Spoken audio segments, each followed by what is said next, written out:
வணக்கம். இந்தியா டைரக்டின் வர்த்தக செய்திகள். ஃபர்ஸ்ட், எப்பயுமே நம்ம பாசிட்டிவ் நியூஸ்ல தானே ஆரம்பிப்போம். நம்ம செபி இன்னைக்கு ஒரு அனௌன்ஸ்மெண்ட் கொடுத்துருக்கு. ஒரு 2 நாளைக்கு முன்னாடியே சொல்லிட்டு கொஞ்ச நாளைக்கு முன்னாடி இந்த பேச்சு அடிபட்டுச்சு. நம்ம T+2ல இருந்து T+1 வந்துட்டோம். T+1 ஏற்கனவே சைனா ஒன்று பண்ணிட்டு இருக்காங்க. இந்தியாவும் சேர்ந்துருச்சு. மற்ற உலகத்துல வேற எங்கேயுமே கிடையாது. இன்னொன்று விஷயம் நீங்க எடுத்துக்கிட்டீங்கன்னு சொன்னால், வால்யூம் ஆஃப் ட்ரேட் நீங்க எடுத்துக்கிட்டீங்கன்னு சொன்னால் இந்தியாவில் ஆல்மோஸ்ட் ஹையஸ்ட் லெவல்ல உட்காந்துக்கிட்டு இருக்கோம். ஸோ சைனா நம்பர் 1 எடுத்துக்கிட்டாலும் ஒன்றும் பிரச்சனை கிடையாது. பட் நம்ம சைட்ல வால்யூமோட இது பண்றதுன்றது ஒண்ணு. பட் செபி சொல்லியிருக்கிறாங்க, மார்ச் மாசம் கடைசியில நம்ம T+0க்கு நம்ம போயிடுவோம். அப்பனா இன்னைக்கு பண்ற ட்ரேட் இன்னைக்கு ஈவினிங் செட்டில்மெண்ட். இது நிறைய எஃப்ஐஐஸ் ப்ரொடெஸ்ட் பண்ணிட்டு இருக்காங்க. இல்ல இது மாதிரிலாம் பண்ண முடியாது, எங்களுக்கு ப்ராப்ளம் ஆகுன்ற மாதிரி சொல்லிட்டு இருக்காங்க. நீ T+0க்கே டென்ஷன் ஆகுறன்னு சொன்னால் மோஸ்டா அடுத்த 12 மாசத்துல instant right real time settlement நடக்க போகுது. நீ பண்ற வாங்குற உன் கேஷ் எடுத்துறோம், நீ விற்கிற இன்ஸ்டன்டா ரீஃபண்ட் ஆக போகுது. ஸோ இது மாதிரி எல்லாம் வந்துச்சுன்னு சொன்னால் செம்மையா இருக்கும். ஏற்கனவே இதுக்கான ட்ரையல் ஓடிட்டு இருக்கு. எனக்கு தெரிஞ்சு ஹெச்டிஎஃப்சி, எஸ் பேங்க், அதே மாதிரி ஹெச்டிஎஃப்சி செக்யூரிட்டி அண்ட் செபியில என்எஸ்சி, இவங்க 4 பேரும் சேர்ந்த சில இது ட்ரையல் ஏற்கனவே ஓடிட்டு இருக்குன்னு நினைக்கிறேன். இதை பத்தி நம்ம ஏற்கனவே ஒருத்தர நியூஸ் பார்த்தோம். பழைய நியூஸ் எடுத்து பார்த்தால் அது தெரியும். இது 0 ஆர் இன்ஸ்டன்ட் வந்துச்சுன்னா சூப்பர்பா இருக்கும். இது என்ன சொல்றாங்கன்னு சொன்னால், எஃப்ஐஐஸ் ஆகட்டும் இல்ல நம்ம ஊர் ஆளுங்க ஆகட்டும், லோன் வாங்குறாங்க தெரியுமா? ஒரு ஷேருக்கு லோன் வாங்குறாங்க. அந்த லோன் வாங்கி அந்த செட்டில்மெண்ட் முடிச்சு வரது பயங்கர டைம் பிடிக்கும். அட்லீஸ்ட் ஒரு நாள் உடுப்பான்றாங்க. கவர்மெண்ட் இல்லப்பான்ற மாதிரி சொல்லிட்டு இருக்காங்க. நல்ல விஷயம்தான், பார்க்கலாம். அவங்க சைடு இருக்கிற பஞ்சாயத்து அவங்க தான் பார்த்தாகணும். ஞாபகம் வச்சுங்களேன். சப்போஸ் ரைட், சப்போஸ் இப்போ 3:30 மணிக்கு முடியுது, மறுபடியும் 5 மணில இருந்து நைட்டு 11 மணி வரைக்கும் ஃபியூச்சர்ஸ் மார்க்கெட் இருந்துச்சுன்னு சொன்னால் புரோக்கர்ஸ் செத்தாங்க. சின்ன சின்ன புரோக்கர்ஸ் எல்லாமே பயங்கரமான பிரச்சனை இருக்கும். பார்த்துக்கலாம், அது வரும்போது பார்த்துக்கலாம். ஒன்னே ஒன்று ஞாபகம் வச்சுங்க, நாளைக்கு 5:30 மணிக்கு ரைட் ஐஐபி டேட்டாஸ் வருது. இன்ஃபிளேஷன் எவ்வளவு இருக்குன்றது தெரியாது. பட் ஆர்பிஐ தாங்குற அளவு, ஆர்பிஐ என்ன சொல்லியிருக்காங்க, 2%ல இருந்து 6%க்குள்ள எனக்கு ஓகே பண்றது. மோஸ்ட் லைக்லி 5.1 இருக்கிறதுக்கான வாய்ப்புகள் இருக்கு.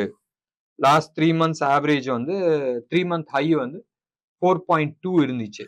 ஸோ ஆர்பிஐ இது இன்ஃபிளேஷனை பொறுத்த வரைக்கும் ஒன்றும் பெருசா கிடையாது. தண்ணி தான் நிறைய பிரச்சனை ஓடிட்டு இருக்கு. அதுக்கு என்ன பண்ண போறாங்கன்றது தெரியாது.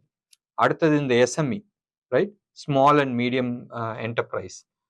அந்த என்டர்பிரைஸோட ஐபிஓ சைஸ் எல்லாம் எடுத்துக்கிட்டோம்னா 10 கோடி இருக்காது, 15 கோடி, 20 கோடி, 25 கோடி, 30 கோடி மேக்சிமம், இவ்வளவுதான். அப்ப 30 கோடி இருக்குன்னு சொன்னால் மேனிப்புலேஷன் பண்றது ஈஸி இல்ல. யாராச்சும் ஒருத்தர் ஒரு 3-4 கோடி ரூபாய் எடுத்துட்டு வந்தாலும் அவன் 10% ஷேர் வச்சிருக்காங்க. அண்ட் இதுல ஜாஸ்தி வால்யூம் இருக்காது. ஸோ வால்யூம் இல்லாதனால மேனிப்புலேஷன்ஸ் நிறைய நடக்கிறதுக்கான வாய்ப்புகள் இருக்கு, நடந்துட்டு இருக்குன்னு சொல்லிட்டு செபியோட சேர்மன் சொல்லி இருக்கிறாங்க. ஒரு 2 நாளைக்கு முன்னாடி கூட ஒரு ரிப்போர்ட் வந்துச்சு. ஒரு துபாய் பேஸ்ட் கம்பெனி, ஒரே ஒரு ஆப்ரேட்டர், அவர் ஒரு 7-8 அக்கௌண்ட் வச்சிருக்கிறாரு. மோஸ்டா ஹைதராபாத் இல்ல ஆந்திரா சைட்ல, தெலுங்கானா சைட்ல இருக்கிற கம்பெனிஸ் மேனிப்புலேட் பண்ணிட்டு இருக்கிறதாக ஒரு தகவல். இது பிரைஸ் மட்டும் மேனிப்புலேட் பண்ணல, ஐபிஏவும் மேனிப்புலேட் பண்ணிட்டு இருக்காங்க மாதிரி பேசிட்டு இருக்கு.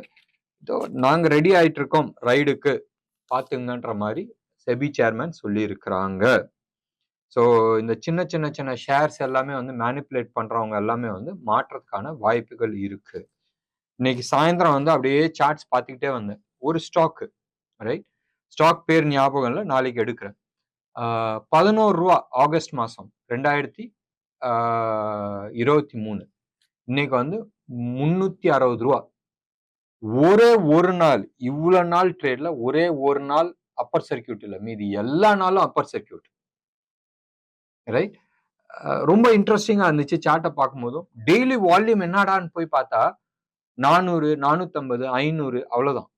ஆனா daily upper circuit, no buyers no sellers. So அப்படி இருக்கும் போதும் ஏன் மேனிப்புலேஷன் செக் பண்ண மாட்டாங்க?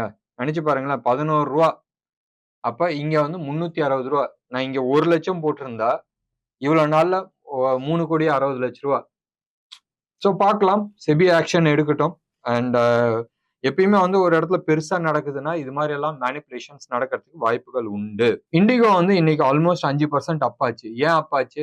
அவரோட ஓனர் 5.9% ஷேர் அவரது வித்தாரு. ஆல்மோஸ்ட் 820 மில்லியன் வந்து அவரு சம்பாதிச்சிருக்கிறாரு. க்ளோஸ் டு அபவுட் இருக்கும், ஒரு 7,000 கோடி பக்கமா இருக்கும். இவ்வளவு பெரிய அமௌண்ட் வந்திருக்கு அவருக்கு. ஏன் வித்தாரு? விற்கணும்னு விருப்பப்பட்டாரு. லாஸ்ட் ஒரு 6 மாசம் 8 மாசத்துல வந்து 25% ஏறி இருக்கு. போன மாசம் கூட அவர் வந்து ஒரு 5.77% வந்து வித்திருக்கிறாரு பிளாக் டீல் மூலமா. இது நல்லதா கெட்டதான்னு தெரியாது. பட் சாதாரணமா ப்ரொமோட்டர்ஸ் வித்தாங்கன்னா மார்க்கெட் கீழே விழுணும். இது ஏன் மேலே ஏறுதுன்றது தெரியாது. டாடா ஸ்டாக்ஸ் போன வாரம் எல்லாமே வந்து செம்ம நியூஸ்ல இருந்துச்சு. பயங்கரமா ஏறிச்சு. Mainly because of Tata Sons அந்த ஹோல்டிங் கம்பெனியை வந்து லிஸ்ட் பண்ணியே ஆகணுன்ற மாதிரி. அதை பத்தி எந்த தகவலும் இல்லை, நம்பாதீங்கன்றது போன வாரமே நம்ம சொல்லியிருந்தோம். அவங்க சைட்ல இருந்து எந்த கிளாரிட்டியும் வரல. இன்னைக்கு டாடா குரூப்ஸ்ல எல்லாத்துலயுமே வந்து ப்ராஃபிட் டேக்கிங் நடந்துகிட்டு இருந்துச்சு. 30% 40% ஏறிச்சுன்னா கட்டாயம் எடுத்துதானே ஆகணும். அடுத்தது நம்ம எலக்ட்ரோலியல் பாண்ட், ரைட்? சுப்ரீம் கோர்ட் வந்து சொல்லியிருந்துச்சு, எஸ்பிஐ ரிலீஸ் பண்ணு டேட்டாவேன்னு. இது வரைக்கும் டேட்டா ரிலீஸ் பண்ணல. இப்ப சுப்ரீம் கோர்ட் வந்து ரொம்ப கிளியர் கட்டா சொல்லியிருக்கிறாங்க. அதாவது 12 மார்ச் நாளைக்கு சாயந்தரத்துக்குள்ள வந்து நீ ரிலீஸ் பண்ணியே ஆகணும். அப்ப எந்தெந்த பிரைவேட் கம்பெனிஸ் இல்ல எந்தெந்த நபர்ஸ் வாங்கி எந்த கட்சி கொடுத்தாங்கன்றது டீடைல்ஸ் வரும். பட் மெஜாரிட்டி எனக்கு தெரிஞ்சு பிஜேபிக்கு தான் போயிருக்கும். செகண்ட் ஹையஸ்ட் வந்து காங்கிரஸ் போயிருக்கும். அண்ட் கேள்விப்பட்டது வந்து ஊர் பேர் தெரியாத கட்சி, அதாவது பேப்பர்ல மட்டும் இருக்கிற கட்சி, அவங்களுக்கு வந்து நிறைய போயிருக்கிறதாக. இந்த 1 கோடி பாண்ட் எல்லாமே அவங்களுக்கு போயிருக்கிறதா. Mostly right. எப்பயுமே ஊர் பேர் தெரியாத கட்சி ஓப்பன் பத்திரிகை பேப்பர்ல மட்டும் இருக்குன்னு சொன்னால் பிளாக் ஒயிட் ஆக்குறது தானே. நம்ம இதை பத்தி ஜாஸ்தி நம்ம பேச முடியாது, பட் பார்த்துக்கலாம். அடுத்தது பைஜூஸ். ஸ்டாக் மார்க்கெட்ல இல்லை, பட் பாவம் போஸ்டர் பாய் ஆஃப் ஸ்டார்ட் அப்ல இருந்தாரு. 22 பில்லியனா இருந்துச்சு, இன்னைக்கு லெஸ் தென் a பில்லியன் ஆயிடுச்சு, ரைட்? ஓனர் வந்து கொஞ்சம் ஓவரா இது பண்ணிட்டு இருந்தாரு. ஓவர்னா ரொம்ப ஃபாஸ்டா வந்து எக்ஸ்பான்ஷன் பண்ணிட்டு இருந்தாங்க. இப்ப ஃபாஸ்டா அந்த எக்ஸ்பான்ஷன் பண்ணதுக்கான எதிர் விளைவுன்றது நம்ம வச்சுக்கலாம். ஆல்மோஸ்ட் எல்லா ஆஃபீஸும், இந்தியாவில் இருக்கிற எல்லா ஆஃபீஸும் க்ளோஸ் பண்ணிட்டு அவங்க எம்ப்ளாயிஸ் எல்லாமே நீங்க வந்து ஒர்க் ஃப்ரம் ஹோம், 14,000 பேர் இருக்கிறாங்க, எல்லாத்தையும் ஒர்க் ஃப்ரம் ஹோம்ட்டாங்க. வெறும் அவங்களோட பெங்களூர் ஹெட் ஆஃபீஸை வச்சுக்கிட்டு. பிப்ரவரி மாசத்தோட சம்பளம் 75% அவங்க ஹோல்ட் பண்ணி வச்சிருக்கிறாங்க. எங்களோட பேங்க் அக்கௌண்ட் ஆக்சஸ் கிடைச்சோன்னு உங்க சம்பளத்தை எல்லாத்தையும் போட்டுறதாக சொல்லி இருக்கிறாங்க. கொஞ்சம் கஷ்டமான விஷயம், பட் என்ன பண்றது. அடுத்தது வந்து ரிலையன்ஸ் இண்டஸ்ட்ரி இருக்குல்ல, அவங்களோட கப்பல், ரைட், யூஎஸ் பவுண்ட் கப்பல் வந்து போர்ட்ல வந்து ஒரு இடிச்சு ஒரு ஆக்சிடென்ட் ஆயிருக்கு. இதனால பிபிசிஎல்கான சப்ளை அடி வாங்குது. ஜாம்நகர்ல இருந்துச்சு, அங்கதான் வந்து அந்த ஃபேக்டரிக்கு தான் அங்க இருந்தா கிளம்பிச்சு, அடி வாங்கியிருக்கு, ஒரு ஆக்சிடென்ட். ஸோ அது எவ்வளவு நாள் ஆகும்ன்றது தெரியாது. அடுத்தது வந்து என்பிசிசி, அவங்களுக்கு வந்து ஒரு ஆர்டர் கிடைச்சிருக்கு ஆல்மோஸ்ட் 368 கோடிக்கு. நல்ல விஷயம். இது வந்து மெடிக்கல் எஜுகேஷன் அண்ட் ஆயுஷ் மகாராஷ்டிரால இருந்து வந்து கிடைச்சிருக்கு. இன்னொன்று வந்து பவர் கிரிட் வந்து அவங்களுக்கு ஆர்டர் கிடைச்சிருக்கு. இந்த காலேஜ் இருக்குல்ல, மகாராஷ்டிரால இருக்க ஆயுஷ், அந்த காலேஜ்ல இருந்து 262 கோடிக்கு வந்து கிடைச்சிருக்கு. பவர் கிரிட்ல இருந்து ஒரு 105 கோடிக்கு வந்து கிடைச்சிருக்கு. இதெல்லாம் கிடைச்சியும் இன்னைக்கு வந்து பவர் கிரிட் வந்து ஆல்மோஸ்ட் 4.3% வந்து கீழே விழுந்திருக்கு. 4.91% கீழே விழுந்திருக்கு. டெக்னிக்கலா சார்ட் பார்க்கும்போதும் நம்மளுக்கு தெரியும். அதே மாதிரி பவர் கிரிட்டும் ராஜஸ்தான்ல இருக்கிற ஒரு கம்பெனியும் வந்து ஜேவி போட்டிருக்காங்க மார்ச் 10ஆம் தேதி இன்னைக்கு. இந்த ஜேவில வந்து பவர் கிரிட் வந்து ஒரு 74%, அந்த ராஜஸ்தானோட அந்த அந்த கம்பெனி ஒரு 26% வந்து பண்ணியிருக்கிறாங்க. அண்ட் இந்த ஜேவி வந்து ஆல்மோஸ்ட் 10,000 கோடி வந்து ஒர்த். இது வந்து more of a transmission business. பார்க்கலாமே, 10,000 கோடின்றது பெரிய விஷயம். இதுல வந்து 75% ஆல்மோஸ்ட் 7,500 கோடி வந்து பவர் கிரிட்டுக்கு போகும் வர லாபத்துல. இன்வெஸ்ட்மெண்ட் எவ்வளவு இருக்குன்றது பார்த்துக்கலாம். திலீப் பில்ட்கான் இவங்களுக்கு வந்து ஒரு 548 கோடிக்கு வந்து ஆர்டர் கிடைச்சிருக்கு. நம்ம தமிழ்நாட்டில் இருக்கிற ஒரு ஹைவேஸ் ப்ராஜெக்ட் தர்மபுரியில NH நேஷனல் ஹைவே போடுறதுக்கு வந்து கிடைச்சிருக்கு. Thoppur ghat road, right? இதுல வந்து NH44 அந்த இடம், அதுல வந்து ஒரு பெரிய ப்ராஜெக்ட்ஸ் கிடைச்சிருக்கு. அடுத்த ஒரு 3 வருஷத்துல வந்து இது முடிச்சிடுவாங்க. 15 வருஷத்துக்கு வந்து கலெக்ட் பண்ணிக்கலாம் டோல், ரைட்? அடுத்தது வந்து JSW. JSWக்கு வந்து எங்க இருந்தா பணம் வருதுன்னு தெரியல, சக்குன்னு விட்டுட்டு இருக்கான். ஒரிசால வந்து 2 லட்சம் கோடி இன்வெஸ்ட் பண்ணாங்க. டக்குன்னு ஆஸ்திரேலியால ஒரு அமௌண்ட் இன்வெஸ்ட் பண்றாங்க. பெயிண்ட் கம்பெனியும் அனௌன்ஸ் பண்றாங்க. இப்போ வந்து ஜேவி பிட்வீன் JSW MG மோட்டார்ஸும். MG மோட்டார்ஸ் இட்ஸ் பிரிட்டன்ல இருக்கிற one of the top brands, right? நம்ம ஊர்ல ஜாகுவார் எப்படி போய் வாங்கினாங்களோ அதே மாதிரி சைனாக்காரன் வந்து MGயை வாங்கி இருக்கான். MG வந்து இந்தியாவில வந்து நிறைய பிரச்சனைகள்ல மாட்டலாம், ரைட்? சைனாக்காரனால மாட்டலாம்னால இந்தியா கூட வந்து யாராச்சும் ஒருத்தர் வந்து ஜேவி போட்டுக்கலாம்னு சொல்லி பேசிட்டு இருக்காங்க. இதுல மாட்டின ஆள் தான் வந்து JSW வந்து ஆல்மோஸ்ட் 3.5% வந்து அவங்களோட எம்ப்ளாயிஸ் கொடுக்குறாங்க.